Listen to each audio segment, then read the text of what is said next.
What's up, you guys? Welcome back.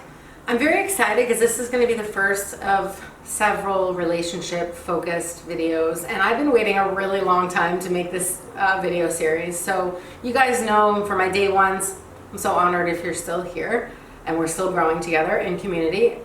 You guys know that the first series of relationship videos I put out were like at the end of 2015, 2016. We were definitely ahead of the curve. We were definitely ahead of the mainstream because then things really kind of exploded in this realm of like conscious relationship stuff like 2 to 3 years after that. And even now I still see people coming out with like new channels and stuff, et cetera, et cetera. And that's cool. You know, everybody's got their timeline with this. So obviously it's been a while, and ever since 2020 I just felt like things were being regurgitated. I'm like, this doesn't feel fresh anymore. It doesn't feel innovative. It doesn't feel in alignment. So I knew that I needed to take some time to go learn some new things. And I didn't know how long that was going to take, but it's turned out to be more than 3 years, honestly, which is fine. You know, whatever. Time's not linear. So here we are. And I was meditating the other day, and I just heard, like, in my mind, beyond polarity. And I was like, let me really sit and reflect on that. And so you guys know in this, and for those that are new here, like, welcome, but we've been hearing the terms like sort of divine feminine and divine masculine for so long. And when I originally used those terms, I wasn't speaking about a particular person or gender, but more of an energetic, right? Kind of like yin and yang are two parts of a whole, and one can't exist without the other. It was that vibe that I was talking about. But of course, as it happens, people run with things, it gets misconstrued, it gets distorted, and I think there's just a lot of I don't even know anymore. I can't even keep track. Like, I don't tune in to much of that stuff anyway, because there's not much I resonate with at this point. But what I did do is go start to learn with some other teachers, some polarity teachers that are very big in this industry, you know, in our niche. And I learned some cool stuff from these people. And still, I reached this place on my journey where I was like, this isn't it for me. Like, there felt like there was more. Like, there was more expansion. Like, some of these labels still felt limiting. Even speaking about it in terms of masculine and feminine, for me personally, and I'm only speaking for myself, right? Because some of these teachers, it's like their life's work. This feels really like their thing. It feels extremely resonant. And you know what? That's awesome. Like, we all have our lane to be in, you know? I just knew for me, it wasn't the end point. Like, I was like, all right, this is good. I'll store it in my house of knowledge. And what next? But I had to wait. That didn't drop in immediately. And then this year, I started to study a path of Tibetan Buddhism. Again, as things align, it all started to just happen. One thing led to another. You know, I find teacher, I find a class, I find another class, and so on and so forth. So I've been pretty much immersed in that for almost the whole year, definitely since the springtime, heavily. And I think the reason why I'm feeling called to talk about it now is because, again, I've spent a lot of this year studying. I didn't want to rush into talking about things that were so new to me.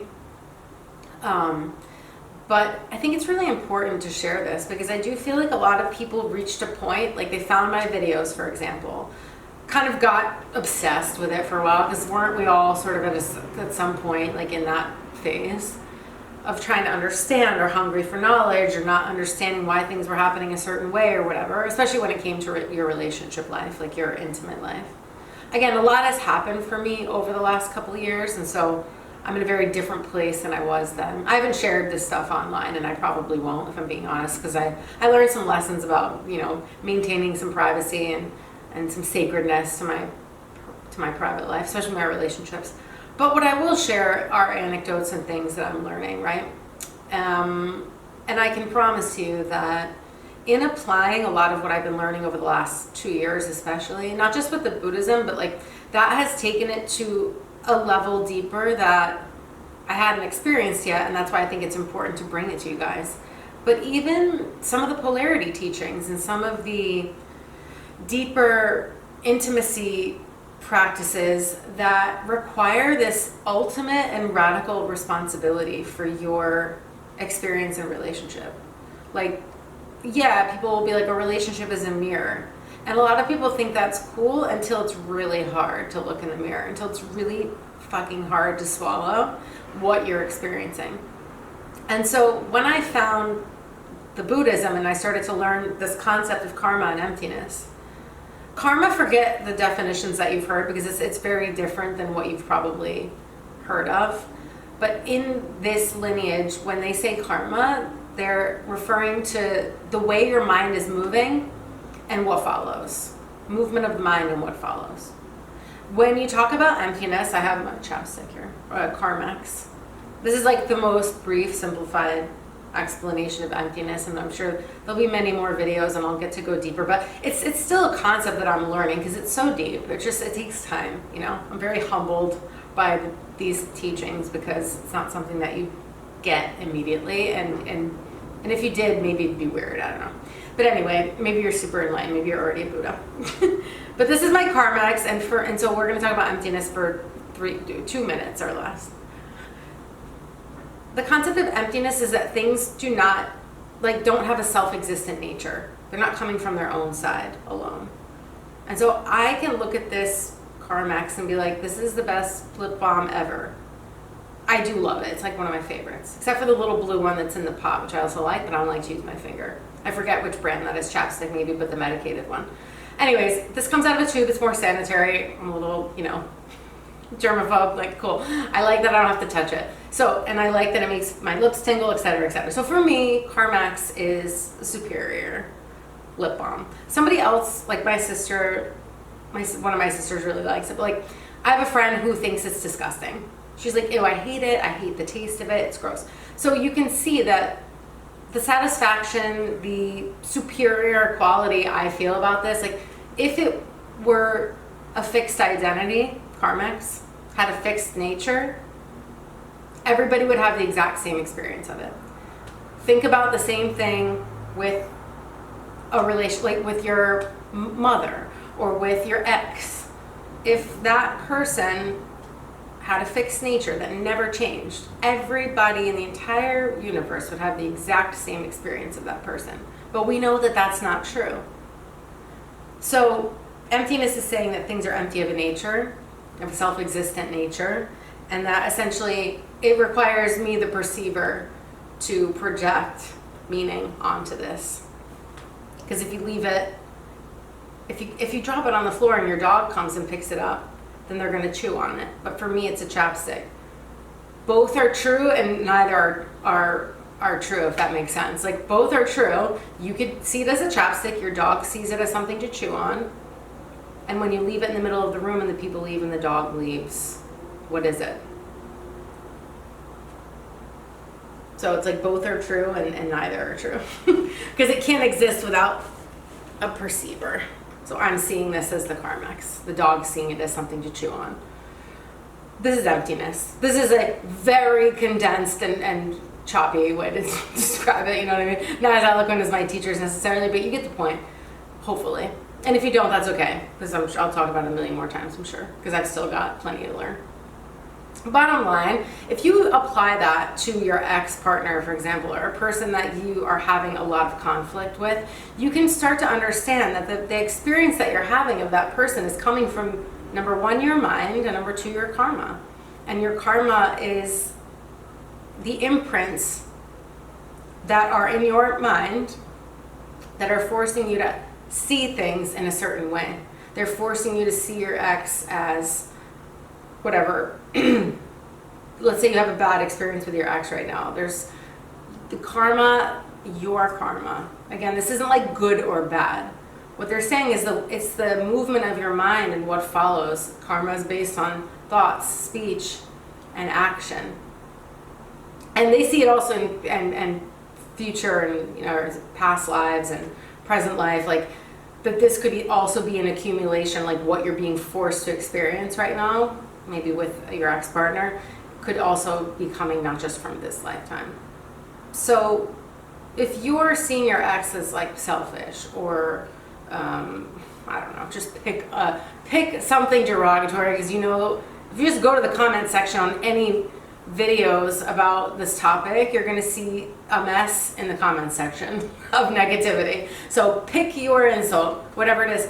Understand that that's coming from your mind, and you're being forced to see that person in that way in that moment because of either something that you've thought in the past, something that you've done, something that you've said, or just imprints that are in your mind. And so to change the experience of your ex, then you need to change your karma. You need to change the way that you're showing up, the way that you're thinking about things, the way your mind is moving around certain topics. You know, if every time you talk about, this is why it's so important when it comes to this topic. And again, I'm not the only one that sees the mess of information on YouTube of people just in the most negative spiral around this topic, a relationship, the karmic, if you want to throw that in there. Like everything is like, everyone's karmic, you guys. Like everyone is your karma.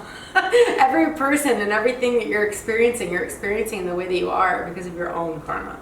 And so if you want your experience to change, you have to change, right? And that is why this path that I'm on took me some time, right, to start to navigate and integrate, because it requires this unbelievable amount of personal accountability, the highest accountability, number one, and radical responsibility for your experience.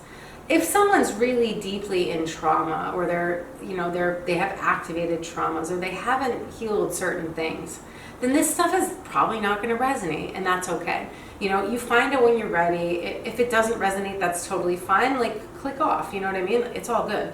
But if it does resonate, keep listening, because, you know, I support all phases of healing. I just know that what I have to offer at this point is something different, right? Because I even did like a year of working with somatic therapists and people that have studied somatic healing, and I spent time, God, I don't know, I've done a lot, you guys, over the last couple of years. I've worked with a lot of people, but I did do a facilitator training to get some somatic tools under my belt and some facilitation around that, just because I felt like it was important. Although I do not specialize in trauma or anything like that, nor do I want to. I think that's for certain people who are really, really good at it, and I'm happy to refer people out. But I'm here to share this stuff, you know what I mean? Like I don't have a big traumatic background personally, but you know, a lot of people that I've worked with over the years have. And so I think you got to be wherever you're at, you know what I mean? If you're not, if this doesn't vibe, or you feel really activated around it, maybe it's not the right time, or maybe it is, who knows? All I know is that it's important at a certain phase, if you really truly want your relationships to change, that you change, period. It doesn't mean you're not good enough. It doesn't mean that you're not worthy. It doesn't mean that you're not perfectly great the way that you are. But it means if you want your experience in relationship of your ex, of your future partner, of your mother, of your brother, of your colleagues, of your clients, whatever it is, any relationship, if you want those things to change for the better, then you need to create new, like you need to have the karma for it. So then you need to create new imprints in your mind and start to behave in new ways, so that you're basically planting what they call like new seeds. And then you water them, right? Through these practices, through your actions, through your thoughts, through your meditation. Meditation's really important in this lineage. It's like you have to meditate, because they say like meditation really is the way. You know, maybe some people will spontaneously become enlightened, but most of us will not. And we have to train our mind to be able to even focus on a single point for more than a split second if we're going to experience any perception, direct perception of emptiness, which is basically like where it begins, where sort of enlightenment could start. Where you have not just the thought of emptiness or what we just talked about with the chapstick, but like you have an actual direct experience that therefore means you no longer question the principles of Buddhism, because you've experienced it directly. So there is no more questioning it, because now you know, because you've seen it directly. You've had the direct perception. So that's what we're going for, the path of no more learning. But for now, most people can't sit still for 60 seconds.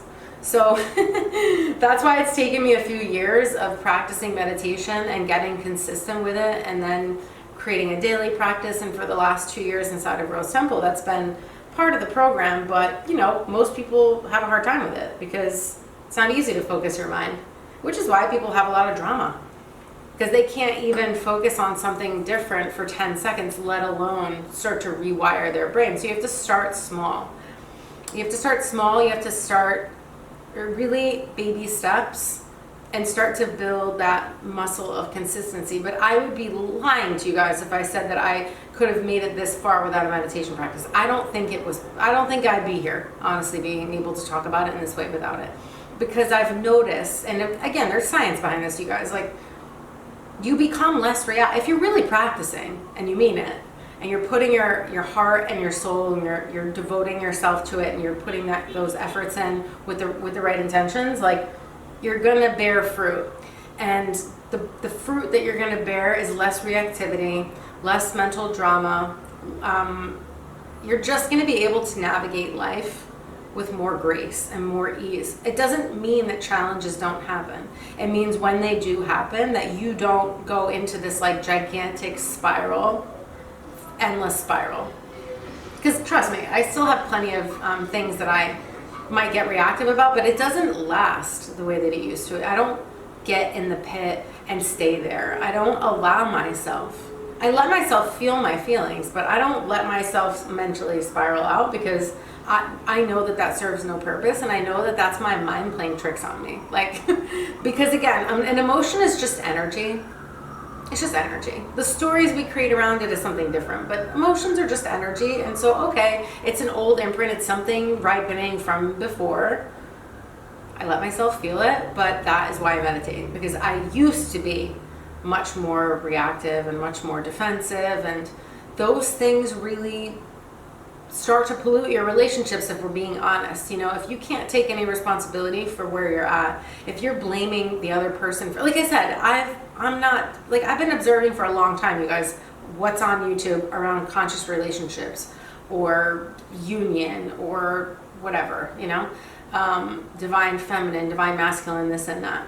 And trust me, like I said, the majority of it, of course, it doesn't resonate with me, but I also feel like it's just not positive. Like, if you look in the comment sections of most of these videos, it's unbelievably negative. And I'm like, that is doing nothing but creating an imprint to have the exact same experience over and over. And then people wonder, why am I not having a better experience? Why isn't this changing? Why am I not attracting new kinds of people? Why is a relationship with this particular person not getting any better? And they're stuck. And I'm not judging people for being stuck. I'm saying there is a way out of that loop. For sure there is, because we've all been there, stuck in that place where you think it's the other person, and you truly believe, like with your whole being, it's not you, it's them. But you guys, I promise you, it's you. Meaning your experience of that person or situation is coming from you, which means if you want it to change, it needs to change from your side. It does. And I know this because I've had the direct experience of this with people that I truly thought would never change. Or I really thought it was them, not me. And I've had things happen in my relationships, like 180-degree shifts, you guys, of people that were, like I said, running away, avoiding intimacy, just stuck in unhealthy behavior, addictions, or whatever the case may be.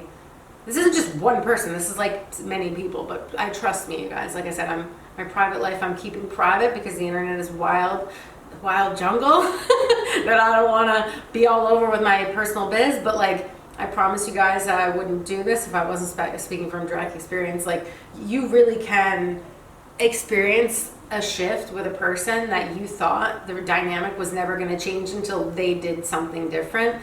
But you have to understand, like, I just had this experience with some of my family members. They were having a misunderstanding amongst each other, two people in my family. And they both came to talk to me about it. And I tried to be Switzerland, neutral, because my advice is always the same to people. It's like, number one, see the other person's side, right? And number two, there's always got to be like more compassion. Most people, when they're in their pride and in their ego, they struggle with compassion. They don't want to, it's like transactional. They're like, no, they don't deserve my compassion right now because fuck them, they're doing this, that, and the other thing. Like, you really have to get out of your own way. You have to stop making it about you. And that is a practice. That's not something that's going to happen overnight. But you have to remember, sometimes when I get really upset about something, and like I said, it happens a lot less than it used to. But when I do get upset about something and I get charged about it, I literally, and this sounds morbid, but we're all going to die. I don't know. The Buddhists love to talk about dying. It's like their favorite thing to talk about, because they're trying to become deathless. They're trying to become immortal, get the fuck out of samsara, which is this like world of suffering, and exit the matrix, so to speak, and become enlightened and not have to incarnate in a world of suffering anymore. So long as we're seeing suffering, we have work to do. That's the whole concept. You're becoming enlightened for the sake of all beings, not just for yourself. In other words, enlightenment doesn't exist unless everyone's free.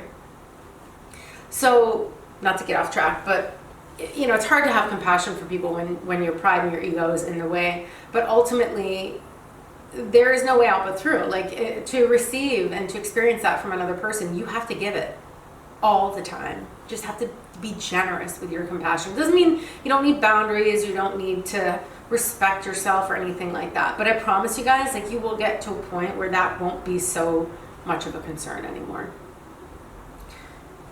It just won't. You won't be so worried, like, oh, my boundaries, my this, my that. It's almost like your boundaries start to naturally assert themselves. You don't continue to attract the same patterns of disrespect when you really honor yourself. But when you're really loving people, really, and I mean like in the way that is more unconditional and not in the way that we think we're loving people unconditionally, because we're really not. Most of the time we have an expectation of them. And like I said, I'm not saying I'm doing this perfectly. I'm saying with this practice, I have experienced 180-degree shifts with people that I really thought it was never going to change. They'll never open up. They'll never share how they really feel. They'll never tell the truth. They'll never be able to see my side. It's not true. Like, now I've seen it, and I'm like, oh, a lot of things are possible, you guys, that you don't realize yet. But when it comes to those labels of like feminine or masculine, you might be getting stuck. I found it, like I said, very limiting. I was like, I'm feeling like that. I just looked and it was 2:22 on the clock. Woo! Because I need to check the time and be under a half hour here so I don't get cut off. But yeah, I found those two labels started to feel like I was hitting a wall, and I'm like, there has to be more. And so when you start to apply karma and emptiness to your relationships, and you're not worried about those labels anymore, and you stop worrying about who fits into what box, and this person is that, and that's the divine feminine, and that person is the divine masculine, and this and that. Like I said, none of that has resonated for me really ever, but let's say in a very long time. I never wanted to put that type of label on a specific person. Anyway, like I said, people ran with it and made up their own shit. But again, I don't have anything against those terms. I just think it's not helpful for me anymore. Like, that's not what's helping me expand whatsoever.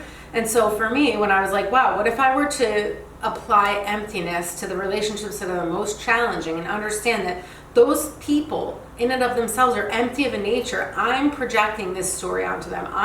And also it's coming from my karma, my imprints, the stuff, you know, in my mind. Like, this is my experience that I'm projecting onto them. The empowerment is that for every result, meaning you're experiencing someone lying to you, you're experiencing something hurtful, there was a cause for it. And so, not in a shameful way, because I will tell you guys something that I think is so fucking awesome. Tibetans don't have a word for guilty. It literally isn't in their vocabulary. They don't even have a word for it, because guilt doesn't exist for them. What they call it is intelligent regret, which means you acknowledge it, the behavior, the thing that you don't like.